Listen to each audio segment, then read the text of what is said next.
chapter 2, it just goes, and Hannah prayed and said. So we're not sure if she went home and then she prayed, or as they're worshiping there, in that moment, as they're praying as a family, Hannah is moved by the Spirit and she starts praying.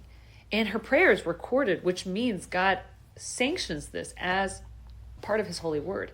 We actually see in New Testament when Elizabeth sees Mary, Elizabeth goes into song. Mary also goes into like this worship poetry that suddenly comes out. So it could be that the Spirit came and moved them to start praising God. But it's a very similar structure in Luke when Mary also gives a song, a prayer of praise and worship to God. So here, Hannah prayed and said, my heart exults in the Lord. My heart rejoices in the Lord. My horn is exalted in the Lord. And the horn is your head or your pride. So she's saying everything that I am, my head, my crown, I exalt in the Lord. My mouth derides my enemies. And so here, are we talking about the other wife? Or is it God's enemies? But here, because now God has now canonized this, it does also mean God's mouth derides the enemies of God. God is like, no, you don't stand. Or those that make us distrust God's plan. Our mouths in our worship, we are able to smack them away because I rejoice in your salvation. There is none holy like the Lord. There is none besides you. There is no rock like our God. In English poetry, we like to make things rhyme, but in Jewish poetry, they use parallelism, for example. So there is none holy like the Lord, for there is none beside you. Stating the same thing twice. There is none holy like our God. There is no rock like our God. So very similar. And when they do that, it's like underlining. It's emphasizing. So instead of repeating it the same thing 3 times, they're saying the same thing in 3 different ways, but doing it 3 times. So it's like hyper emphasis.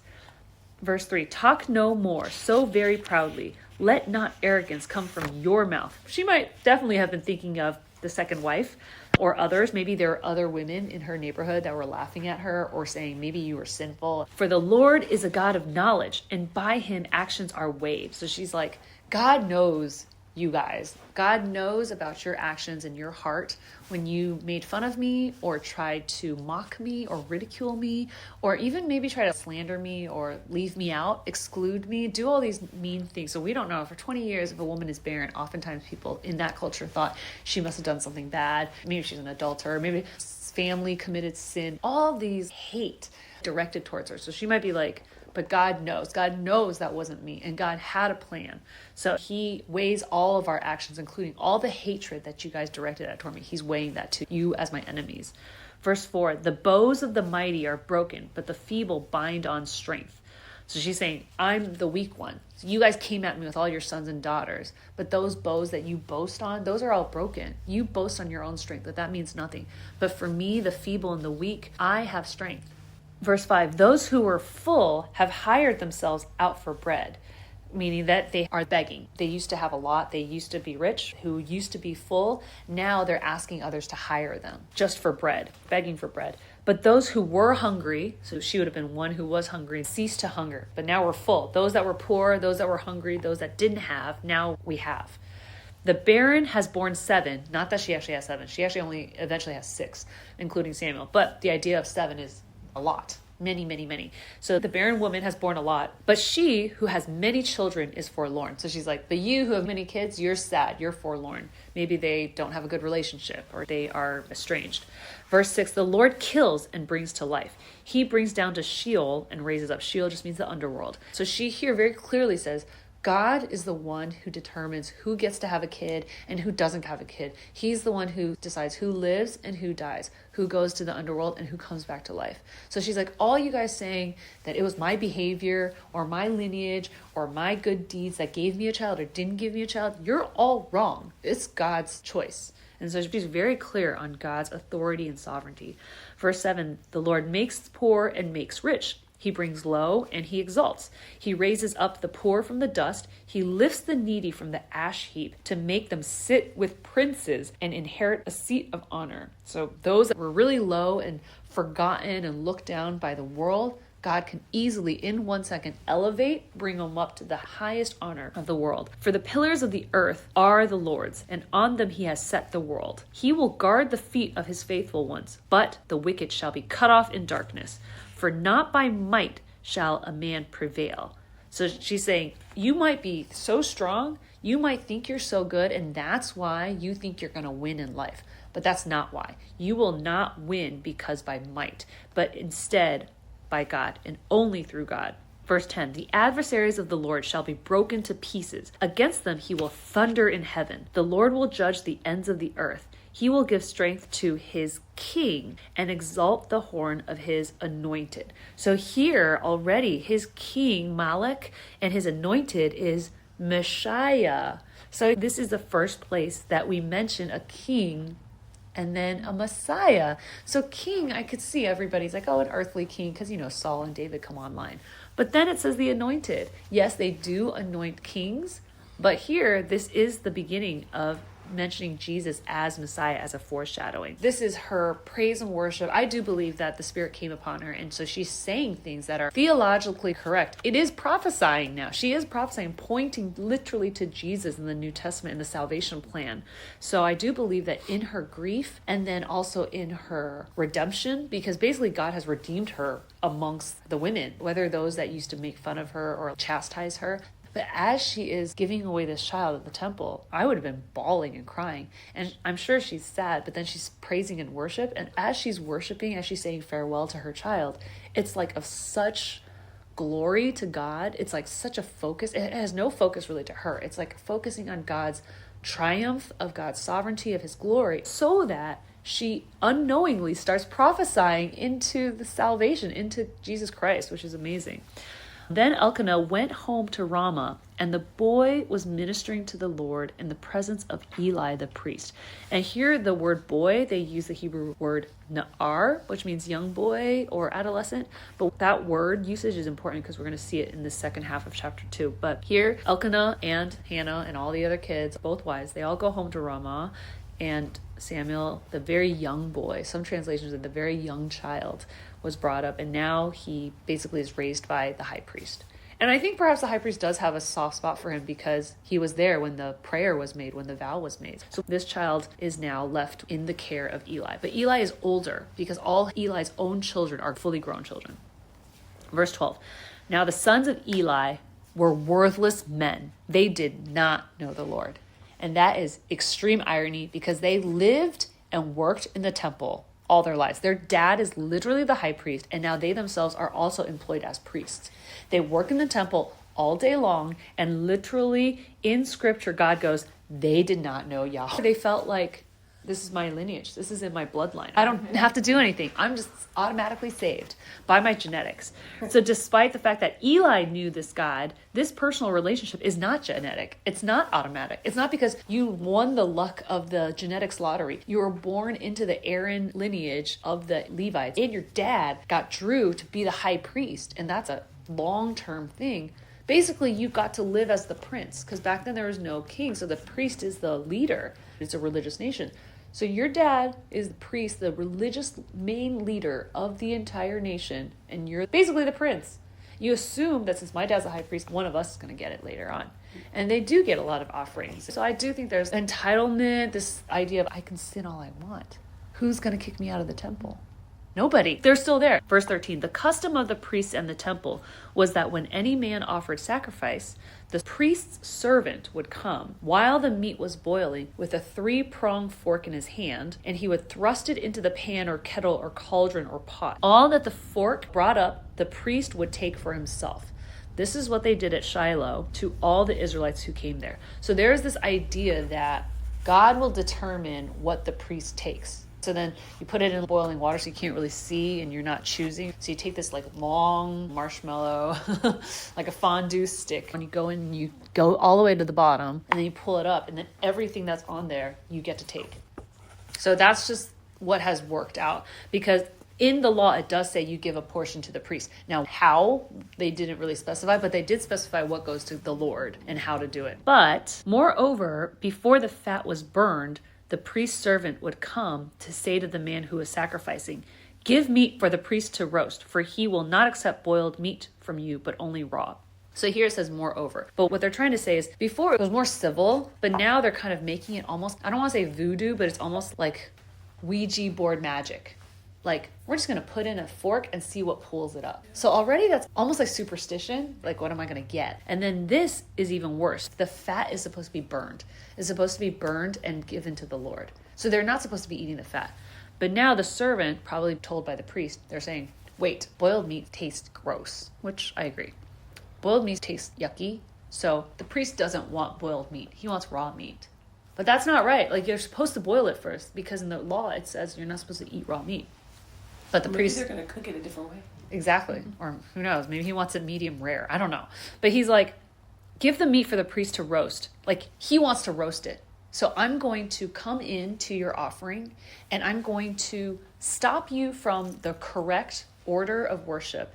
I'm going to hijack your meat, because I don't want boiled meat. I want to roast it the way I want it. But technically the fat is supposed to be only for God. So now if I was the patron, if I was the believer, I'd be like, stop. The fat from my sacrifice was supposed to be my offering to God, but you're hijacking it in the middle. You're taking it and you're making my fat less. The fat that I want to gift to God, you're taking it. You're stealing literally from God. So you're coming in and taking this big bribery, this big toll from a man's honest worship and sacrifice. They say it in such a calm way. They state it here. But if you think about it, it's extremely, extremely offensive. God's portion is the fat. It says it in Leviticus. The portion is the fat. It should be given first. It's extremely wrong for the priest to take that portion before God's portion. When the boiling happens, that's God's portion. So basically, I'm going to take my portion first, and then God can take his portion. So if I were a believer, I'd be like, no, but I might be too scared because he has a lot of power. So maybe I'm too scared to say. The fat is, as we all know now, the fat is the best and the most luxurious part. And that's why it was supposed to be given to God. The priests know it's the best and luxurious part. So they're like, no, I want it. So there's so many things that are happening there. And the whole raw part is also against the rule. Why did these priests also want it raw? So some people guess they might want to keep it raw so that they can resell it to make additional money. Because they're like, why is it that my payment is always in grain, doves, and meat? Because God's point is that they would get provided for. You don't have to worry about your food. You don't have to worry about these things. But they're like, yeah, but I want cash. I want money to do other things, other luxuries. Because technically money that's offered is only for temple stuff. So they're like, okay, well then let me resell it so then I can pocket the money. Either way, trying to eat it because you want the more luxurious portion, or trying to take it and then resell it, any of it is wrong. Verse 16, and if the worshiper man said to the servants of the priest, please let them burn the fat first, which is the right way to do it, and then take as much as you wish. You don't even only have to take one prong, okay? Technically, they should only take one prong, and the rest should go to the family. The family is supposed to get to eat and enjoy and worship together. But the guy's like, please, just let the fat go to God first. Then afterwards, you can stir that 3-prong multiple times. You can take as much as you want. We don't even have to eat that much. They're pleading, like, please let God take the correct portion from my offering. Because they believe that this offering is what reconciles them with God. And now you're hijacking God's portion. And so now my offering to God has now decreased because of your greed. So even if people begged them and said, no, please just let the fat go to God first, he would say, no, you must give it now. And if not, I will take it by force. So 100%, it's like, I'm going to take the fat. I'm going to take God's portion from you first. And if you don't, I'm going to force it. I'm going to beat it out of you. I'm going to hold you down, literally like thugs and gangsters. This is happening in the temple. This is happening in the tabernacle, in God's holy worship place.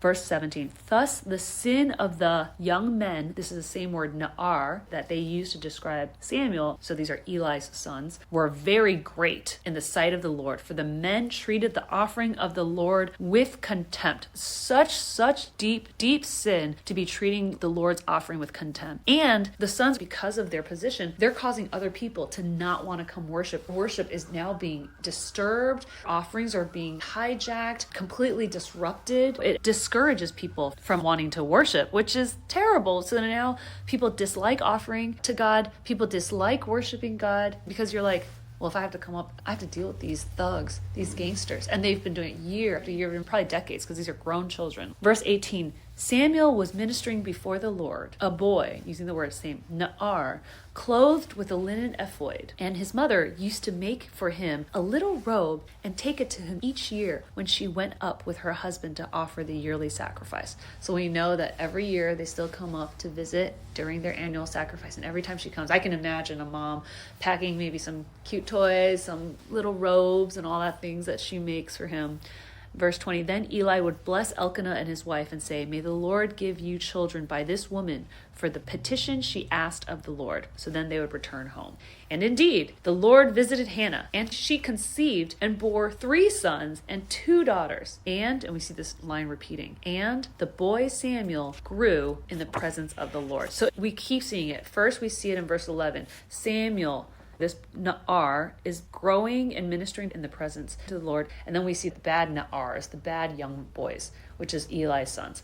And then little Samuel, the good Na'ar, the one that is in the presence of the Lord.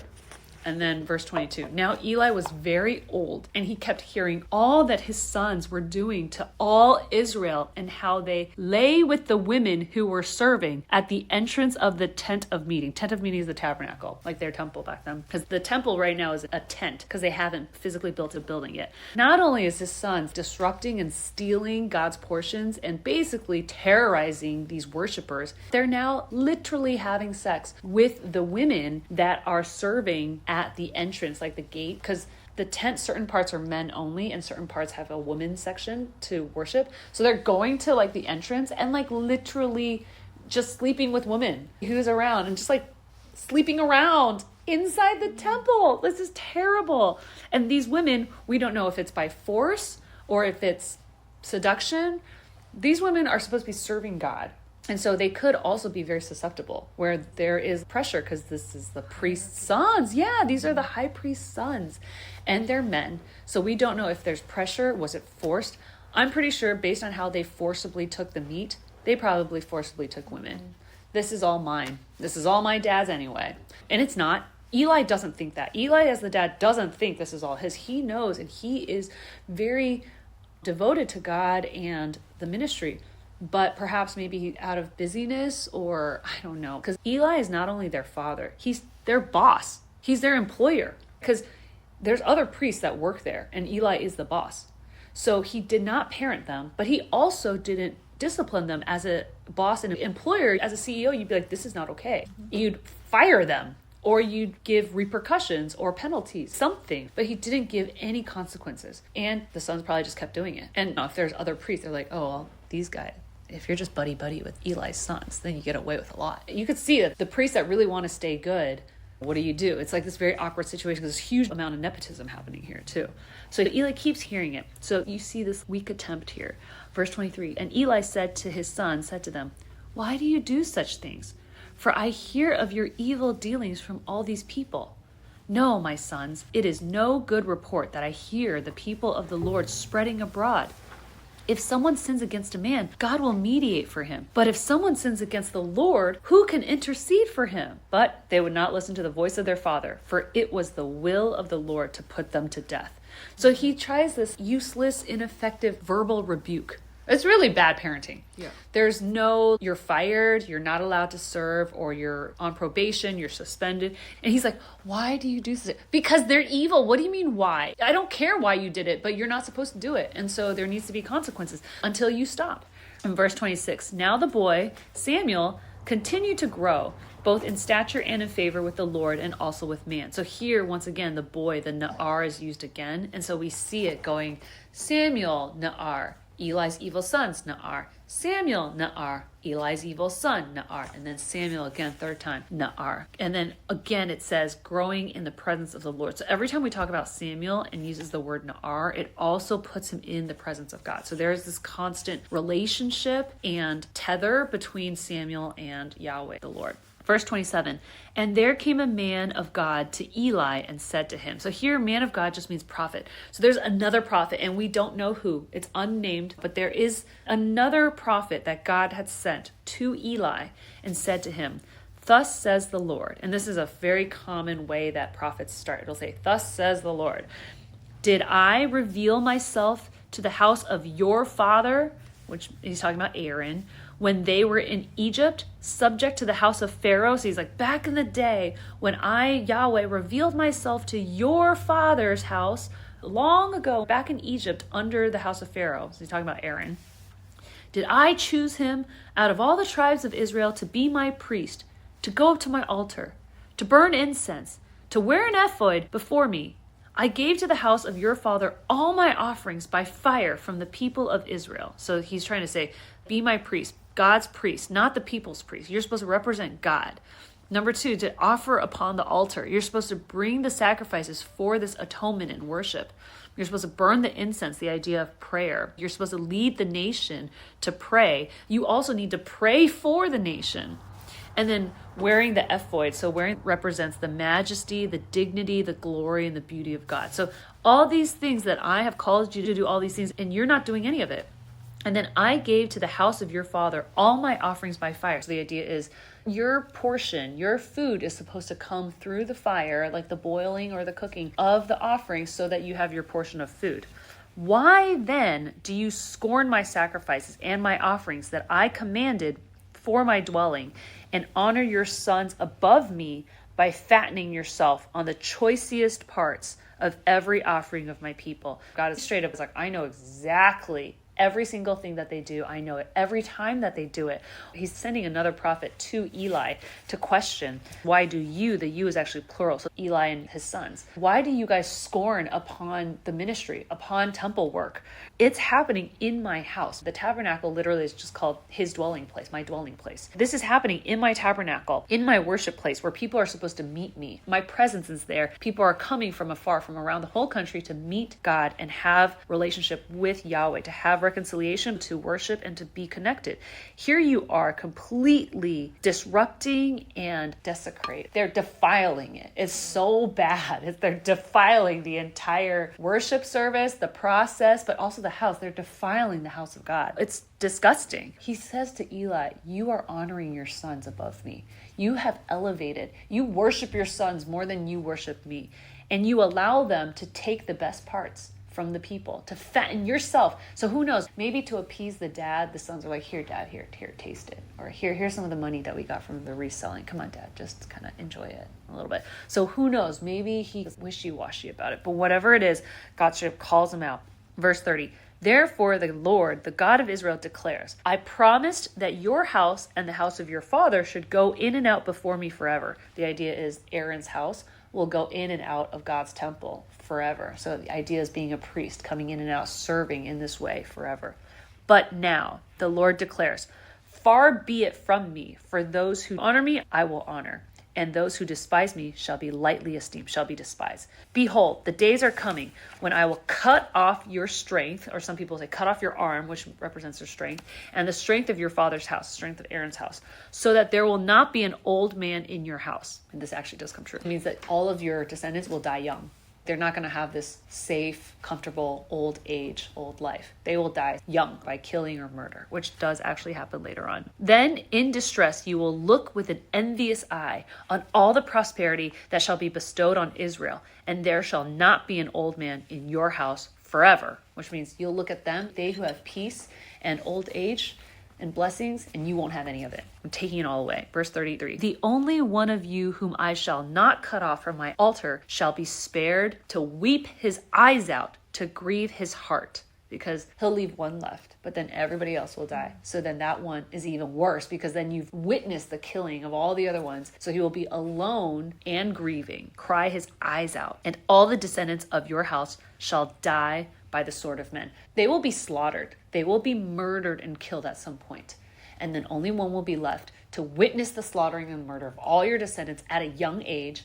And then he'll be left to cry his eyes out. And 100% this is fulfilled later on when an entire city of priests is killed off. 85 priests in one day is killed by the sword by the command of King Saul. Only one successfully escapes, Abiathar, grabs the linen ephod and escapes to David. And 100% true. All this happened. Verse 34, and this shall come upon your two sons, Hophni and Phinehas, shall be the sign to you. Both of them shall die on the same day. So at first he's like, your descendants. But now he's like, specifically your two sons that you raised, they will both die on the same day. And I will raise up for myself a faithful priest. And of course, here we are foreshadowing this is going to be Samuel. But this also is double pointing to Jesus as well. Who shall do according to what is in my heart and in my mind. And I will build him a sure house, and he shall go in and out before my anointed forever. So now we know when it talks about forever, it's not Samuel, because we later on learn about Samuel's sons who are also not great. So we know it's not Samuel. This is Jesus Christ. So we are sons and daughters. We are allowed to now come in and out before God. We no longer need a priest to mediate. We have Jesus Christ as our high priest. So Jesus Christ is mediating between us and God forever. Verse 36, and everyone who is left in your house shall come to implore him for a piece of silver or a loaf of bread, and shall say, please put me in one of the priest's places that I may eat a morsel of bread. So he's saying this is going to be your ending. Your family is eventually going to beg before the true high priest, Jesus Christ, for even a small bit of silver or a little bit of bread. You'll be starving. So it's very heavy. We see all of this happening. We see the two sons dying on the same day. We actually see more tragic things happen. We see Samuel coming in, switching over. We see here in the very beginning of Samuel is the old guard and the new guard. So the old guard, Eli's family, and then switching over, transitioning into a new guard, Samuel. And then we'll keep seeing that theme repeated again and again throughout 1st and 2nd Samuel. We'll see that with Samuel transitioning to Saul, and then Saul transitioning to David, and so on and so forth. A really exciting beginning with Samuel's birth and an infertile woman that prays and really truly has faith and God answers. But then at the same time, with such an exciting, devoted family, we enter into the spiritual condition of the country at the time. This type of corrupt behavior and defilement of the temple has been happening for a while. And then this is when Samuel was born into the scene. And so now Samuel's still little and young, but this is what the grown-ups are doing. This is what the adults are doing. This is what they've reduced temple worship to become. And so Eli said, all of Israel has been complaining to me. All of Israel, because this worship, if you remember, there's only one place to worship. They have to come to Shiloh back then. Everyone can only worship in this central tabernacle. They're not allowed to go make up their own worship spots. So the whole country, there's only one place to worship. So if that church is corrupt, and we all have to go to that one church, but I want to be devoted. I want to have a real relationship with God. What am I going to do? So that's why people who are in churches, who run ministries, it's really important. It does say God holds them at a higher standard, because when you start corrupting and defiling it, not only will you make others fall, but those true believers, you're blocking them from coming to worship or do whatever their business is. They want to sacrifice. They want to ask for forgiveness. They want to reconnect with God, and you're not letting them. So God's like, absolutely, I'm going to punish these even more. And so next time we're going to see it gets pretty bad.